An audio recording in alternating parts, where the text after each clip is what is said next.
এখানে সকাল সকাল আমি চা আর বিস্কুট নিয়ে বসেছি আর বেশ ভালো রোদ উঠেছে, কিন্তু আজকে না আবার ঠান্ডা একটা হাওয়া দিচ্ছে। কালকের হাওয়াটা বসন্তের হাওয়া লাগছিল, কিন্তু আজকের হাওয়াটা ঠান্ডা। আর এখানে এই যে এই ওঠ, ওখানে শুয়ে আছে, ওঠ। এইখানে এসছে, নিচে কোনো কাজ নেই, কিছু নেই, আমাকে বিরক্ত করতে এসছে। দিদি তো পড়তে গেছে, তো তুই একা একা কি করবি এখানে? তোমার সাথে গল্প করবো। আমার সাথে গল্প? কত কথা বললে তুমি। হ্যাঁ হ্যাঁ ঠিক আছে। তুই কতক্ষণ হয়েছে এসে? আধা ঘন্টা হয়ে গেছে না? না পুরো মিনিট হয়েছে। না না, আমি ওই ঘরের বিছানা তুললাম, চা করলাম, কত কাজ করলাম। হ্যাঁ তাহলে আধা ঘন্টা তো হয়েইছে। আধা ঘন্টা তাহলে প্রায় 20 মিনিট আমি বকর বকর বকর করেছি আর আমি শুধু 2 মিনিট। হ্যাঁ ঠিক আছে ঠিক আছে। তো কি করবো ওর সাথে বক বক করলে আমার চলে? তুমি একটা প্রশ্ন করছো আমি এক উত্তর দিচ্ছি। হ্যাঁ ঠিক আছে করে যাচ্ছ। গুড মর্নিং, আশা করব তোমরা সবাই খুব ভালো আছো, সুস্থ আছো। আমিও খুব ভালো আছি। তো আজ হচ্ছে শুক্রবার, শুক্রবারের এখন বাজে সকাল 9টার মতো। তো যাই হোক, অনেক সকালে উঠে পড়েছি। অনেক সকাল বলতে আবার ভোর না, মানে যেরকম উঠি তার থেকে একটু তাড়াতাড়ি উঠেছি। উঠে ফ্রেশ হয়ে নিয়েছি। তার কারণ কি জানো তো? কারণ এই ঘরটা পরিষ্কার করা আমার মাথার ওপর একটা বোঝা ছিল। জানি একটু তাড়াতাড়ি না উঠলে এই ঘরটা টোটালি পরিষ্কার করতে পারবো না। তার মধ্যে আজকে প্ল্যান আছে এই ঘরের বিছানা চাদরটাও চেঞ্জ করব। আর তার মধ্যে তাতানের আজকে পড়াও ছিল সকালবেলা। এই সপ্তাহে একটা দিন আজকেই সকালবেলা ওর পড়া থাকে, সেই ব্যারাকপুর চিড়িয়ামোড়ের ওখানে, অনেকটাই দূর। তো নর্মালি যে পড়া থাকে তার থেকে একটু দূর। তো ইন্দ্র বলল ওই দিয়ে আসবে, ওই নিয়ে আসবে, কাজেই আমার আর যাওয়া আসার কোনো মাথায় চাপ নেই। তার জন্য ভেবে রেখেছি না, আজকে এই ঘরটা গুছিয়েই ছাড়বো। আগের দিন তো তোমাদের দেখিয়েছি ঘরটার কি হাল ছিল। এই যে সরস্বতী পুজো গেল, আমি দুপুরবেলা একটা শাড়ি পরেছিলাম, রাত্রেবেলা একটা শাড়ি পরেছিলাম, তাতানো তাই, সকালে একটা শাড়ি, রাত্রে একটা শাড়ি, শাড়ির সাথে সায়া ব্লাউজ তো আছেই, তার মধ্যে আবার রেগুলারের যে কাঁচা জামা কাপড়, আবার কিছু হালকা ফুলকা শীতের পোশাক, মানে সব কিছু মিলিয়ে একদম চেয়ারটা বোঝাই হয়ে গেছিলো, পুরো ওপরে উঠে গেছিলো, আর জায়গা ছিল না আর কি। তো সেগুলোই এখন ভাঁজ করতে শুরু করলাম। আর এগুলো করার পর আবার ড্রেসিং টেবিলটা ধরতে হবে, কারণ শুধু তো শাড়ি পরিনি, শাড়ির সাথে ওই জুয়েলারিগুলো পরতে হয়েছে, কিছু কিছু পরবো বলে নামিয়েছি, পরিনি, সেগুলো জায়গা মতো রাখতে হবে। মোট কথা পুরো ড্রেসিং টেবিলটাও ঘেটে হয়ে রয়েছে। তারপর তো চাদর পাল্টাবই। আর তাতান তো সকালবেলা উঠে পড়তে গেছে 9টার সময়, ওর আস্তে আস্তে মোটামুটি 10:30 পৌনে 11টা বেজে যাবে। তো আশা করছি ও আস্তে আস্তে আমার এই জায়গাটা গোছানো হয়ে যাবে, কারণ ও তো এসে এই ঘরেই পুরো ঘাঁটি গেড়ে বসবে আর উঠতেই চাইবে না। না, ও থাকলে অসুবিধা নেই, কিন্তু ওই কী বলো তো, একা ঘরে না আমার কাজ করতে খুব সুবিধা হয়, মানে আমি খুব মনোযোগ সহকারে কাজটা করতে পারি। কেউ কোনো রকম ডিস্টার্ব করে না, কথা বলে না, আমি এক মনে কাজ করতে পারি। আর এক মনে যেই কাজ করবে দেখবে সেই কাজটা না খুব তাড়াতাড়ি হয়ে যায় আর কি। আর কথা বলতে বলতে কিংবা ঘরে যদি আরও দুটো লোক থাকে তাহলে কাজের দেরি হয়, আমার তো হয়, আর কার হয় জানি না। তো এটাই ভাবছি যে ও আসার আগে যদি আমি কাজটা সারতে পারি তাহলে আমার ভালো হয়। আর ওদিকে তো যে সকালবেলা এসেছিল, ও চলে গেছে, কারণ কতক্ষণ থাকবে আমার সাথে। তাও বেশ খানিকক্ষণ ছিল আমার সাথে, কিছুক্ষণ বকবক করলো, যেই দেখছে আমি খুব একটা উত্তর টুত্তর দিচ্ছি না, তখন বললো না যাই গিয়ে। আসলে ওদের স্কুলে উচ্চ মাধ্যমিকের সিট পড়েছে, তো তাই জন্য স্কুলটা ছুটি আছে। স্কুল থাকলে খুব একটা সকালের দিকে আসতে পারে না, পড়া থাকে, স্কুলের জন্য রেডি হয়। আর যেহেতু স্কুল নেই তাই জন্যই ওপরে আসছে। তো এখন তো চলে গেছে ঠিকই, কিন্তু দিদি আসার পর আবার আসবে। যাই হোক, ওদিকে জামা কাপড়টা তো ভাঁজ হয়ে গেল, এবার ড্রেসিং টেবিলটা ধরেছি আর কি। আর এটা করতে করতে তাতান চলে এসছে। ভেবেছিলাম যে ও আসার আগে কাজটা সারবো, কিন্তু না, পারলাম না, কারণ তার আগে আবার পূজা আসবে বলে আমি ওদিকে চলে গেছিলাম। ওদিকে বাসন টাসনগুলো গুছিয়ে দেবো, গামলাটা জায়গা মতো আনবো, চেয়ার টেয়ারগুলো সরানোর ব্যাপার থাকে, মানে এগুলো একটু গুছিয়ে টুছিয়ে দেওয়ার ব্যাপার থাকে, ওদিকে চলে গেছি, তো ব্যাস লেট হয়ে গেছে। আর সকালবেলা খাবার দাবার বলতে ওকে আমি ভেবেছিলাম তাতানকে যে আসার পর আমি ডিম সিদ্ধও বসিয়েছিলাম, জানো তো, যে একটু আলু সিদ্ধ দিয়ে ঘি দিয়ে বলবো ভাত খেয়ে নে সকালবেলা। একসাথে মাখতাম, বলতাম তুই দুগাল খা, আমি একটু খেয়ে নেবো, কারণ ভাত একটু বেশি ছিল, আগের রাতের ভাত ছিল আর কি। তো আসার সঙ্গে সঙ্গে বলো না, আমি অনেক দিন ম্যাগি খাই না, আজকে আমি ম্যাগি খাবো। আমি বললাম ভাত আছে, ডিম সিদ্ধ করলাম, বলে ডিম সিদ্ধ আমি পরে খেয়ে নেবো, আমাকে আগে এখন ম্যাগি দাও, এই ম্যাগি খাবো। তাহলে করে খা, কী বলবো আর। তো ও তো ম্যাগি খেলো, কিন্তু সত্যি কথা বলতে সেটা আমি আর ভিডিও শ্যুট করিনি। আমি কিন্তু সিদ্ধ ভাতটা খেয়েছি, ডিম সিদ্ধটা বসিয়ে দিয়েছিলাম, তো ডিম সিদ্ধটা যদিও ওকে দিয়েছি, কিন্তু ওই আলু সিদ্ধটা করেছিলাম। তা বললাম না, লোভ সামলাতে পারলাম না, আমি আবার নিজের মতো করে বহুদিন পর সকালবেলা আমি ভাত খেলাম, জানো তো। সেটা আর তোমাদের সাথে ভিডিও করলাম না, তোমরা আবার দেখি কি বলবে, বাবা সকাল সকাল ভাতের থালা নিয়ে বসেছে। আগে আমি ছোটোবেলায়, তাতান তো এখন খুব একটা খেতে চায় না, আমাদের রেগুলার মানে সকালবেলা স্কুলে যাওয়া মানে সিদ্ধ ভাত খেয়েই স্কুলে যেতে হতো, রেগুলার। তো এটাই আর কি, বেশ মানে সকালবেলা ভাত খাওয়ার একটা ব্যাপার ছিল, কিন্তু বিয়ের পর থেকে ভাত খাওয়ার ব্যাপারটা উঠে গেছে।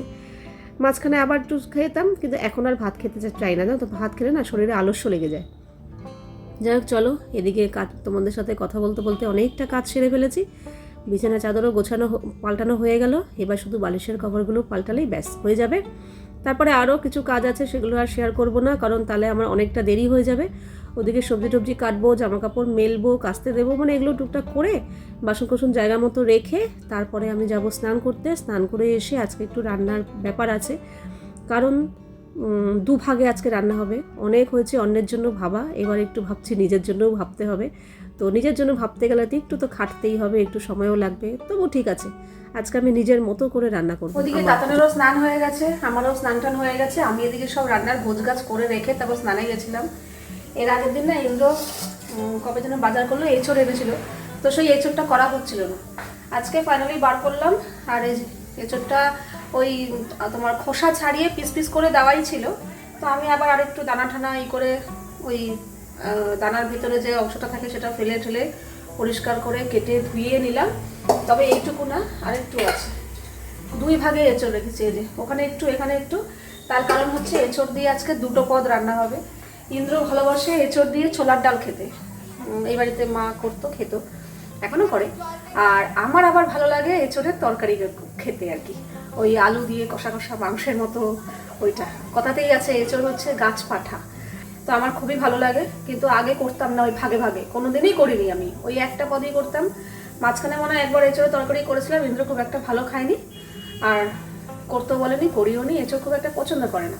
কিন্তু আজকে আনার পরেও আমি ভেবেছি যে শুধু ডালই করে ফেলবো, কিন্তু যখন এঁচড়টা কাটছি না, মনে মনে ভাবছি সেই এঁচড়ের তরকারির কথা, তো আমার একটু ইচ্ছা করছে। ভাবলাম না, সেই একটু ডবল খাটনি হবে ঠিকই, কিন্তু করবো, ডবল ডবল রান্নাই করবো। এঁচড় দিয়ে খানিকটা এঁচড় দিয়ে ছোলার ডাল করবো, আর খানিকটা এঁচড় দিয়ে আলু দিয়ে কষা কষা করে, কষা না একটু ঝোলঝোলই করবো, আমার ঝোলঝোল ভালো লাগে, তরকারি করব। আর তার সাথে এই যে আলু ভাজা আর একটু পেঁপে সেদ্ধ দিয়েছি, এই আজকে রান্নাবান্না হবে। তো মশলা বাটিনি, এখানে ডাল সেদ্ধ হয়ে গেছে, ভাতও হয়ে গেছে, কড়াই বসিয়ে দিয়েছি, আলু ভাজাটা বসিয়ে দিয়ে তারপর মশলা বাটবো। এদিকে না আজকে পেঁপে সেদ্ধ করেছিলাম, তো দাদান বললো, মা আমাকে পেঁপে সেদ্ধটা এখনই দিয়ে দাও, খেতে বসে আর খাবো না, পেঁপে খেলে ভাত খেতে পারি না। তাই জন্য ওকে আগে পেঁপে সেদ্ধটা দিয়ে দিলাম, ও খেয়ে নিক, পরে ভাত খাওয়ার সময় যা যা রান্না করেছি তাই দিয়ে ভাত খাবে। আর এদিকে চলো আজকে তোমাদের সাথে শেয়ার করি ছোলার ডাল দিয়ে এঁচড় আমি কিভাবে রান্না করি, না সরি, এঁচড় দিয়ে ছোলার ডাল। তো প্রথমে আমি কড়াইতে সর্ষের তেল দিয়েছিলাম, ওতে একটু গোটা গরম মশলা ফোড়ন দিলাম, যেমন জিরে, তেজপাতা, শুকনো লঙ্কা, এলাচ, দারচিনি আর লবঙ্গ দিয়ে এবার কেটে রাখা এঁচড়গুলো দিয়ে দিলাম। এঁচড়গুলো দিয়ে খুব বেশি না, একদম কড়া করে লাল লাল করে ভাজবো তা না, জাস্ট একটু তেলের মধ্যে কিছুক্ষণ মানে কয়েক মিনিট নাড়াচাড়া করে এতে স্বাদ মতো নুন আর সামান্য একটু হলুদ দিয়ে দিলাম, মিষ্টিও দেবো, সেটা পরে দেবো। দিয়ে এবার একটু ভাজা ভাজা করে নিয়েছি। এবার দেখো এখানে না আমি জিরে, আদা আর কাঁচা লঙ্কা একসাথে বেটে নিয়েছি। অ্যাকচুয়ালি আজকে জিরের গুঁড়োটা না শেষ হয়ে গেছে, তাই জন্য আজকে গোটা জিরেই আজকে বেটে নিলাম। সত্যি কথা, বাটা মশলা যে স্বাদ হয় সত্যিই আজকে তার প্রমাণ পেল। দুটো রান্নাই আজকে একদম সুপারহিট হয়েছে, আর দুটোতেই আমি জিরে বাটা ইউজ করেছি। তো মশলাটা দিয়ে দিলাম, দিয়ে মশলা দিয়ে বাটিটা ধুয়ে একটু জল দিলাম, দিয়ে এবার ভালো করে একটু কষিয়ে নিয়েছি। কষিয়ে নিয়ে সেদ্ধ করে রাখা ছোলার ডালটা দিয়ে দিয়েছি। ওদিকে আমি ডালটা তো আগেই সেদ্ধ করে রেখেছিলাম, দিয়ে ব্যাস এবার কিছুই না, এবার একটু ফুটতে দেবো, তবে ঢাকা দিয়ে দেবো, ঢাকা দিয়ে কমিয়ে দেবো, ডালটা একটু ফুটতে থাকুক। তো ওই পাশের গ্যাসে ডালটা সরিয়ে নিয়ে এদিকে আমি এঁচড়ের তরকারিটাও বসিয়ে দিচ্ছি। সেম একই রকমভাবে কড়াইতে সর্ষের তেল দিয়ে এতে গোটা গরম মশলা ফোড়ন দিয়েছি, যেমন জিরে, তেজপাতা, শুকনো লঙ্কা, এলাচ, দারচিনি, লবঙ্গ। ফোড়নটা একটু ভাজা ভাজা করে কেটে রাখা আলুগুলো দিয়ে দিলাম, আলুগুলো একটু ভাজা ভাজা করে নেব। আর সত্যি কথা বলতে খাওয়ার সময় গোটা গরম মশলাগুলো মুখে পড়লে বিরক্ত লাগে ঠিকই, কিন্তু গোটা গরম মশলা ফোড়ন দিলে রান্নায় কিন্তু দারুণ একটা স্বাদ আসে, যে গোটা গরম মশলার যে গন্ধটা দারুণ হয়। তারপরে একটুখানি ভাজা ভাজা করে নিয়ে তারপরে এঁচড়গুলোও দিয়ে দিয়েছি, এঁচড়টাও একটু ভাজা ভাজা করে নিয়ে এখানে আমি আদা, রসুন, কাঁচা লঙ্কা, টমেটো আর পেঁয়াজ একসাথে বেটে রেখেছিলাম সেটা দিয়ে দিলাম। দিয়ে স্বাদ মতো নুন, সামান্য একটু হলুদ, অল্প একটু লঙ্কার গুঁড়ো, অল্প একটু ধনের গুঁড়ো আর জিরে বাটা আমি আগেই দিয়েছিলাম, আর একটু কাশ্মীরি লঙ্কার গুঁড়ো দিলাম, আর মিক্সির বাটিটা ধুয়ে জল দিলাম। ব্যাস, জিরে ধনের গুঁড়োটা দিতে হয়েছে, আর জিরেটা যেহেতু আমি বেটে দিয়েছি তাই জিরের গুঁড়ো দিলাম না, ধনের গুঁড়ো দিয়েছি। দিয়ে এবার আর কি, এঁচোড় বলো, সয়াবিন বলো, মাংস বলো, এগুলো তো কষানোর ওপরই রান্না। তো ওদিকে গ্যাসটা কমিয়ে দিয়ে ওটা কষাচ্ছি, ততক্ষণে এখানে ডালটাও ফুটে গেছে, এঁচোড়ও সেদ্ধ হয়ে গেছে। নামানোর আগে আমি একটু ভাজা মশলা আর ঘি দিয়ে নামালাম। গরম মশলা আর দিলাম না, কারণ যেহেতু গোটা গরম মশলা আগেই ফোড়ন দিয়েছিলাম, তাই জন্য ভাজা মশলা আর ঘি দিয়ে নামালাম। বিশ্বাস করো, ডালটা একটু মুখে দিয়েছিলাম নুন ঠিক আছে কিনা দেখার জন্য, ভীষণ ভালো হয়েছে।